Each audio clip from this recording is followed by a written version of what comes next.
여러분 안녕하십니까? 1973년 전 세계적인 오일 위기 사태로 당시의 통화 대위기, 전 세계적인 경제 대위기가 터지지 않았습니까? 당시에 터져나온 오일 위기 사태에 유럽과 미국, 아시아까지 얼마나 대경제 공황상 되었습니까? 이러한 사태를 막고자 당시에 미국을 중심으로 만든 것이 있다면 바로 주요 7개국 그룹 오브 세븐 G7이죠. 미국과 일본, 영국, 독일, 캐나다, 이탈리아 등 7개국, 사실상 G7은 이 경제 공동체 국가의 결사체다라고 해도 과언이 아니죠. 자, 지금 현재 대한민국의 국격이 윤석열 정부 들어서 급상승하고 있습니다.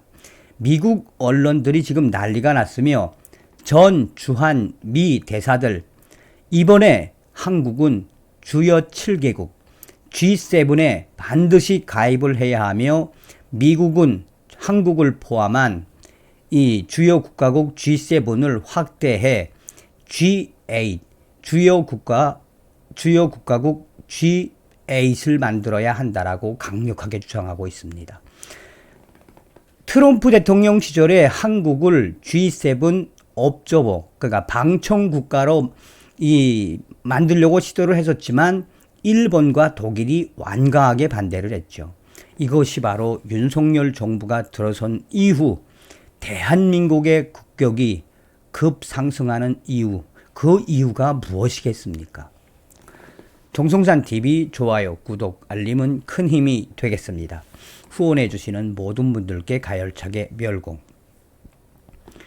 전 미국 대사들 G7 한국 포함 G8 확장 제안에 타당한 주장. 위상 높아진 한국 역할 확대해야. 미국의 소리 기사. 미국의 주요 언론들 긴급 타전. 일본 언론들도 긴급 타전. 미한 동맹 강화 방안으로 한국을 주요 7개국 G7 7개국에 포함시키는 방안을 추진해야 한다는 제안이 나온 데 대해 전직 주한 미국 대사들은 타당한 주장이라며 반겼습니다. 국제 무대에서 위상이 높아진 한국의 역할이 확대돼야 한다는 이유입니다. 해리 해리스 전 주한 미국 대사는 주요 7개국 G7에 한국을 포함해 G8 주요 8개국으로 확장해야 한다는 제안을 강력하게 지지한다라고 밝혔습니다. 지난 2018년 7월부터 2021년 1월까지 주한 미국 대사를 역임한 해리스 전 대사는 13일 현지 시간으로 70주년이 된 미한 동맹 강화를 위해 한국이 공식 참여하는 주요 국가국 8개국 G8 체제를 구축해야 한다는 제안을 어떻게 생각하느냐라는 미국의 소리 방송 서면 질의에 이같이 말했습니다. 해리스 전 대사는 한국은 혁신 국가이자 세계 최강의 경제 대국 중 하나, 원조 수혜국에서 원조 공여국으로 전환한 나라, 문화 강국이자 국제적인 선의의 힘이 있는 나라라며 해리스 전 대사는 한국이 이제는 주요 7개국, 한국을 포함해 주요 8개국 G8로 확장해야 한다라고 강력하게 주장했습니다.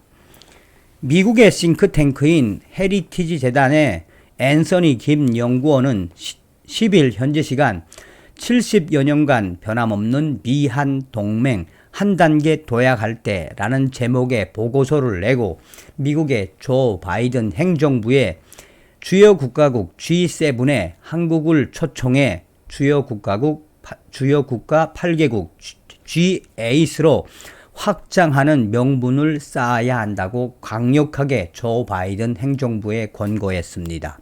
보고서는 G7 국가들은 민주주의 국가이자 미국의 긴밀한 조약 동맹국이라며 세계 최고 자유민주주의 국가를 이끄는 국가 중 하나인 한국은 G7에 자리 잡을 자격이 충분히 있다라고 강조했습니다. G7은 미국과 일본, 영국, 프랑스, 독일, 이탈리아, 캐나다, 유럽연합이 참여하는 협의체로 한국은 지난 2020년과 2021년 G7 정상회의에 옵저버 자격으로 초청된 바 있습니다. 보고서는 오늘날 법치와 인권 존중 등을 포함한 자유민주주의 가치가 러시아와 중국의 위협에 직면해 있다라며 그 어느 때보다도 G7의 확장 필요성이 절실하다라고 덧붙였습니다. 2008년부터 2011년까지 주한 미국 대사를 지녔던 캐슬린 스티븐스 전 미 대사는 이 현 국제 정세를 고려하면 G7에 한국을 포함하는 것이 이치에 맞는 것이라고 미국의 소리 방송에 말했습니다. 스티븐슨 전 대사는 지난 몇 년간 우리는 한국이 다양한 국제기구와 합류하고 주요 20개국에서도 단순한 회원국이 아니라 지도적인 역할, 특히나 2008년 금융위기 이후 매우 중요한 역할을 수행하는 것을 봤다라고 설명했습니다. 그러면서 스티븐슨 전 미 대사는 한국이 같은 생각을 가진 다양한 국제기구에서 지속적으로 지도적 역할을 확대하는 것은 매우 중요하다라고 강조했습니다. G20은 2008년 미국발 금융위기가 전 세계로 확산하면서 금융위기 상황과 관련한 재반 문제를 검토하기 위해 출범한 세계 20개국 협의체입니다. 2010년 G20 정상회의 의장국을 맡은 한국은 당시 회의에서 금융 안정을 위해 부실 자산 처리가 중요하다는 점을 강조하고 1997년 외환 위기 당시 효과적으로 부실 자산을 처리한 경험을 공유한 바 있습니다. 스티븐슨 전 미 대사는 이어 한국이 다음 G7 정상회의에 초청될 가능성이 있다는 소식을 접했다라며 이를 긍정적으로 높이 평가했습니다.